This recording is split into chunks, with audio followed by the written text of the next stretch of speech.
Most men who wanted money from a bank brought iron. This one brought something quieter. He walked through the front door on a Tuesday morning. He wore a clean coat. His boots had been brushed. He nodded to the teller the way a man nods to someone he's seen before. There was no gun on his hip, no partner pressing through the door behind him, no shouting, no warning shots into the ceiling. When he walked out, he had $40,000. Nobody raised a hand.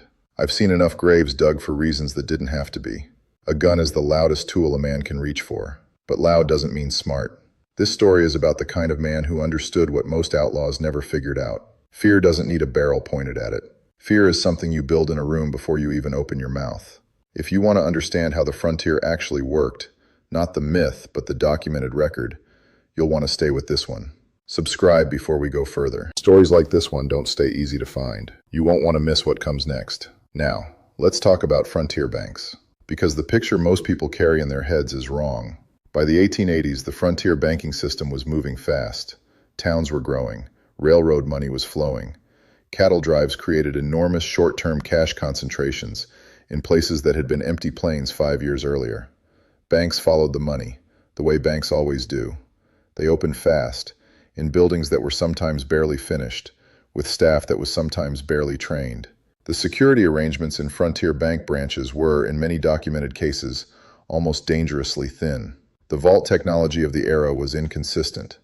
Some frontier banks had modern Mosler or Hall and Marston combination vaults, serious ironwork, engineered against drill and explosive. Others had structures that were only slightly more serious than a wooden chest with a padlock. The physical security varied enormously depending on how established the town was, how much capital the parent institution had, and how seriously the local manager took the threat. What did not vary was the human element. A frontier bank branch typically ran on a skeleton crew, a manager, 1 or 2 tellers, a bookkeeper if the operation was large. These were not trained security personnel. They were clerks. Educated men often, good with numbers, comfortable with ledgers, not trained to evaluate threat or to act under pressure. The documented record of frontier bank robberies is full of accounts where tellers froze, where managers complied immediately, where no alarm was raised even when the opportunity existed. That is not cowardice. That is human nature under a specific kind of pressure. The physical layout of frontier bank branches contributed to the vulnerability.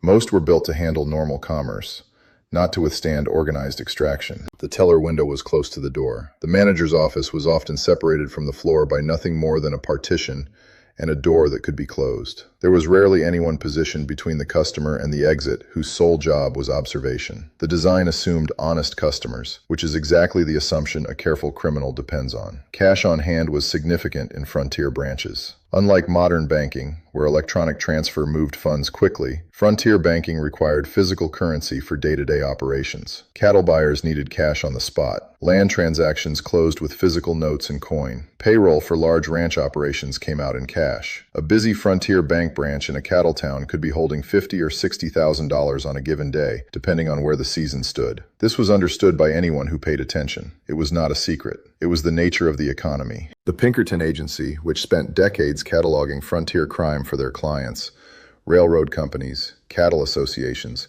banking consortiums, produced internal reports that are now part of the historical record. Those reports documented something important. A significant number of frontier bank losses did not come from dramatic gunfights in the street. They came from fraud, from manipulation, from men who understood that a clerk standing behind a counter is not a soldier. You do not need a weapon to take money from a man who has not been trained to stop you. The robbery we're talking about fits into that pattern. The documented details are specific enough to be instructive. They are general enough that variations of this approach appeared in multiple states, across multiple years, in the files of investigators who track these cases. What makes this particular event stand out is the scale. $40,000 in the 1880s frontier economy was not a small number. Adjusted for what a dollar purchased in that era, and for the wage context of the frontier, where a working cowhand might earn $20 to $30 a month, $40,000 represents something closer to $1.2 million in modern terms. That is a significant extraction, and it was accomplished without a single visible weapon. Here is how it worked, as documented in the investigative record that followed. The man arrived in town several days before the robbery. This was not impulsive. He did his preparation. He observed the bank's routine, what time it opened, when foot traffic was highest, when the floor staff was thinnest. He made note of who worked at which position. He identified the teller who handled the largest transactions. He may have conducted a small transaction himself for the purpose of establishing his face as familiar. Some investigators who worked this type of case noted that the false familiarity approach, presenting yourself as a known or expected figure, was a deliberate tactic used by experienced operators. The brain processes familiar faces differently than strangers. A familiar face does not trigger the same alertness. It creates instead a small lowering of guard. He also watched the timing of deliveries to the bank. Currency shipments in that era followed somewhat predictable schedules tied to rail lines and stage routes. A branch expecting a significant cash delivery would, in the days immediately following, be holding more than its usual operational amount. A man paying attention to the timing could know, roughly, when the maximum was sitting in the vault. This kind of calendar awareness is documented in Pinkerton case analyses as a recurring feature of professional-grade robbery planning. The target was not random. The timing was not random. Nothing about this operation was random. On the morning of the robbery, he dressed appropriately. This detail matters more than it might seem. In frontier towns, appearance communicated status and purpose immediately. A well-dressed man in a bank communicated merchant, cattle buyer, land speculator, railroad representative. These were the men who routinely moved large sums in and out of frontier branches. A well-dressed man approaching a teller's window with a composed expression and a specific, confident request triggered no alarm because it matched a pattern the teller had seen dozens of times. His composure was itself a tool. Anxiety reads, "A man who knows he is doing something wrong often reveals it through behavior, through eyes that move too fast, through hands that aren't still, through questions that don't fit the transaction he claims to be conducting." This man's documented behavior, as reconstructed from teller accounts after the fact, showed none of those signals. He was deliberate. He was organized. He answered questions without hesitation. His whole manner said that he belonged there and that the transaction was expected. The teller's instinct found nothing to catch on. He presented a document. The exact nature of the document varied depending on the specific account, but the function was consistent. It established a claimed transaction, a reason to be standing at that window, a reason to be discussing a specific sum of money. The document was likely a forged draft or letter of credit, instruments that were, in that era, the standard mechanism for large fund transfers. A letter of credit from a legitimate commercial institution, properly formatted and bearing what appeared to be a valid signature, would be processed by a teller as a routine transaction. The teller was not an investigator. He was a clerk reviewing what appeared to be a legitimate instrument. The question he was trained to ask was whether the paperwork was in order, not whether the man who presented it was who he claimed to be. Verification systems in frontier banking were slow. Wire communication existed, but it was not fast, not always reliable, and not the automatic reflex it would become later. Sending a wire to verify a letter of credit took time. Time to compose the message, time to get it to the telegraph office, time for the receiving operator to process it, time for the response to return. In a case where the issuing institution was distant, verification could take days. The teller standing at his window had a man in front of him, a document in his hand, and no immediate mechanism for checking whether either was genuine. He made the judgment call that most tellers in that position made.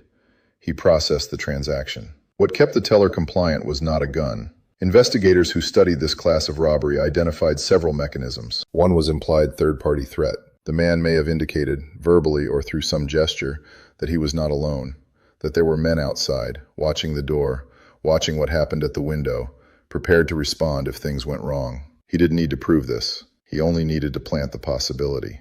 The human mind, confronted with a serious implied threat, does not behave the way it behaves in theory. In theory, you raise an alarm. In practice, you calculate the cost of being wrong. If there are men outside and you alarm, what happens? The calculation froze action. That freeze was the tool. A second mechanism was the structured exit. He did not grab the money and run.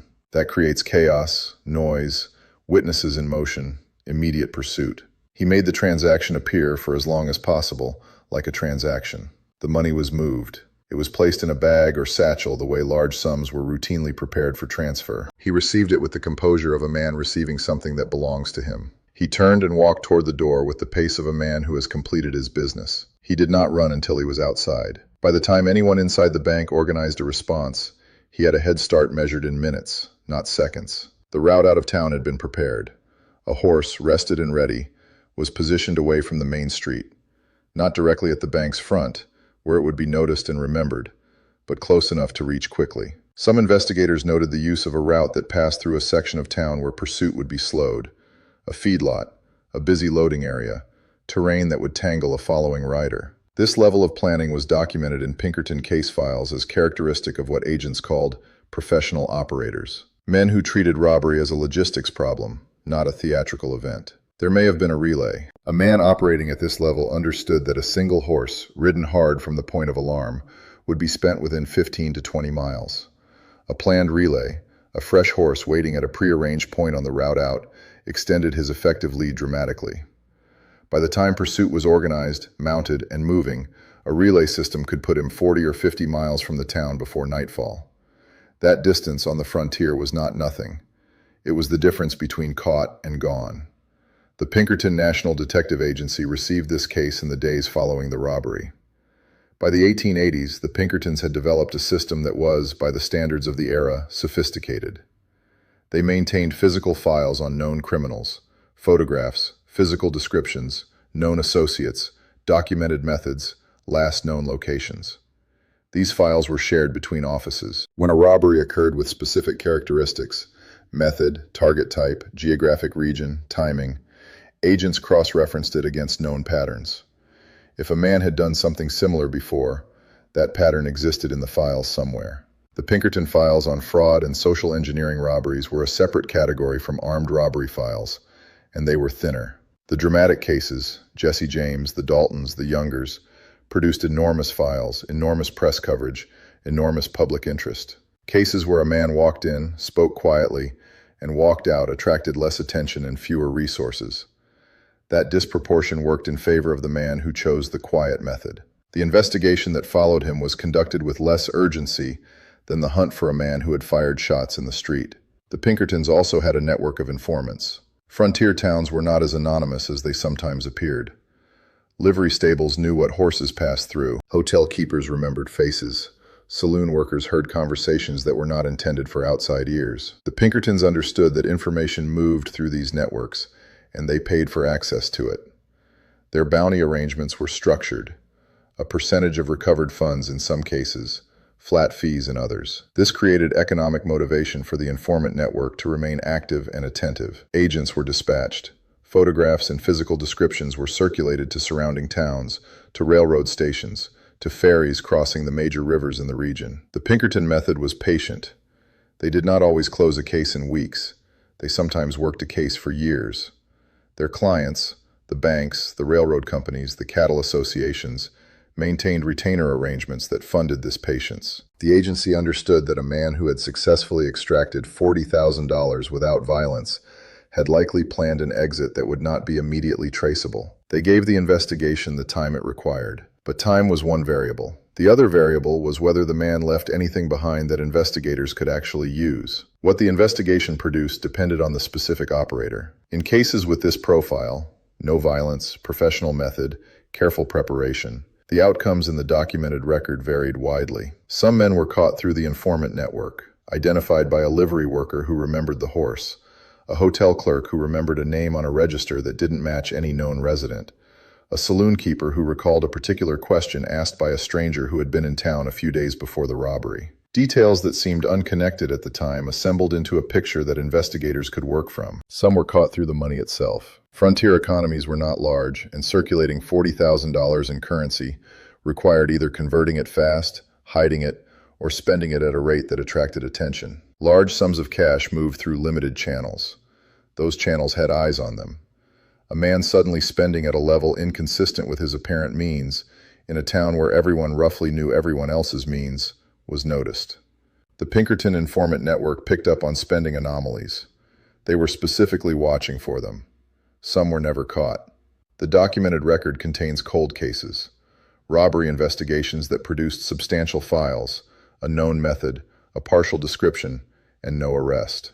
A man who was disciplined enough to plan a robbery of this nature was often disciplined enough to disappear into the larger anonymous population moving through the frontier in that era. Thousands of men moved constantly, following work, following land, following the railroad's expansion. A man without a documented identity traveling under a different name was not easy to pin. The Pinkertons were effective. They were not omnipotent. The $40,000, if he kept it, represented a particular kind of freedom that the frontier occasionally offered. Not comfort, necessarily. Moving with that much cash was its own burden, its own danger, but the kind of freedom that a man with no legitimate route to that sum could not otherwise obtain. In a frontier economy where a working life of steady labor might accumulate a few $100s over a decade, $40,000 was something that simply did not exist at the end of a normal road. The robbery was, from a certain angle, a calculated rejection of every normal road available. He would have needed to convert it carefully. Paper currency was serialized in that era, not as systematically as modern currency, but enough that banks circulating large sums maintained records of the note numbers that passed through. Converting stolen currency meant finding channels outside the normal banking system. Gold purchases from private dealers, real estate transactions conducted under assumed identities, investment in remote mining operations or land claims that didn't require close scrutiny of the buyer's history. Each conversion carried risk. Each transaction was another moment where something could surface. Managing $40,000 safely was, in its own way, as demanding as taking it. This is the part of the story that the mythology gets wrong. The frontier gunslinger, the man with iron on his hip, the man who wins or loses in a single dramatic moment in the street, that figure is real. He existed. He is documented. But he is not the whole picture. The documented record of frontier crime shows a much wider population of operators. Fraud, land theft, cattle theft conducted through manipulation of brand records, confidence schemes targeting new arrivals who didn't know the local landscape, bank robbery conducted through social engineering, not violence. The mythology collapsed this diversity into a single image because that image was dramatic. It could be illustrated. It could be put on a broadside or serialized in a newspaper. A man who walked into a bank, spoke quietly to a teller, and walked out with $40,000 is not a good illustration. There is nothing in his story that fits on a poster, but he walked out with the money. The man on the poster, in too many documented cases, did not. Violence is expensive. It creates witnesses. It creates immediate pursuit. It creates a story that every person within hearing distance tells, repeatedly, with the kind of detail that investigators can work from. A man who fires a gun in a frontier bank has announced himself in the loudest possible way to every person in 3 blocks. His description is moving through the town before he clears the city limits. The Pinkerton file is thick before the end of the day. A man who conducts his robbery in the quiet interval between a teller's question and a teller's alarm gives investigators almost nothing to work from. No shots fired, no screaming. Witnesses who saw, at most, a well-dressed man conduct what appeared to be a transaction. A physical description that could fit a significant percentage of the adult male population. A method that left no instrument, no evidence of preparation at the scene. He was gone before the alarm existed. The frontier mythology needed the gunfighter because the gunfighter was legible. Good against bad. Fast draw versus slow. Life or death decided in a moment that everyone could understand. The man in the clean coat and brushed boots who forged a letter of credit and walked out of a bank branch with $40,000. That story requires understanding institutions and paperwork and the gap between what a system assumes and how a careful man can exploit that assumption. It is a more complicated story. It is also, in the documented record, a more common story than anyone made posters about. I've ridden with men who thought the loudest approach was the safest. Most of them are in ground that nobody tends. The quiet ones, the ones who understood that the real frontier was the space between what a man fears and what he'll actually do about it. Some of those men lived long enough to cause real trouble. This one walked out with $40,000 in broad daylight and left behind a room full of men who watched him go and said nothing. That is not magic.